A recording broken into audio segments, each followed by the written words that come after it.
Почитувани, не престануваат антимакедонски, негаторски и понижувачки изјави на одредени официјални лица од Бугарија. Во своите настапи, еден европратеник и еден директор на државна институција директно го навредуваат македонскиот народ, а од македонската страна нема никаква реакција. Министерството за надворешни работи има обврска да го штити угледот на државата и македонскиот народ.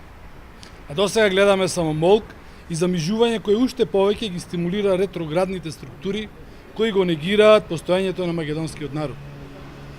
Последен е нападот врз највисоката научна установа, која од директорот на Националниот историски институт во Бугарија беше представена како инструмент во рацете на Заев и не смее да се впушти во коментари на договорот кој е постигнат во Софија, особено на најавите за бришење на учебниците или тврдењата дека Македонија и Бугарија имаат заедничка историја. Председателот на МАНУ, академик Таки Фити, е директно повикан да ги демантира овие тврдења, а Министерството за надворешни работи има обврска да побара да престанат омалважувањата на македонската држава и македонските институции.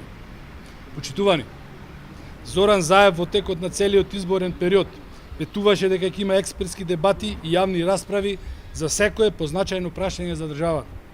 За сега да гледаме дека нема ни Д од дебата.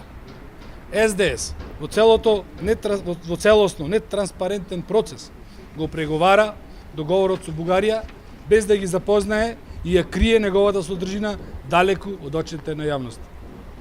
Ваквото однесување на Заев е директно охрабрување на некои кругови во Бугарија. Зоран Заев има обврска да ги информира граѓаните што договорил во Софија. ВМРО-ДПМН повикува МНР да ги осуди изјавите кои го негираат македонскиот идентитет и удираат врз достоинството на македонскиот народ. ВМРО-ДПМН останува на ставот дека Република Македонија треба да има добри односи со сите своји соседи, но без притоа да се задира во националната, јазичната и културната посебност на нашиот народ. Благодарам.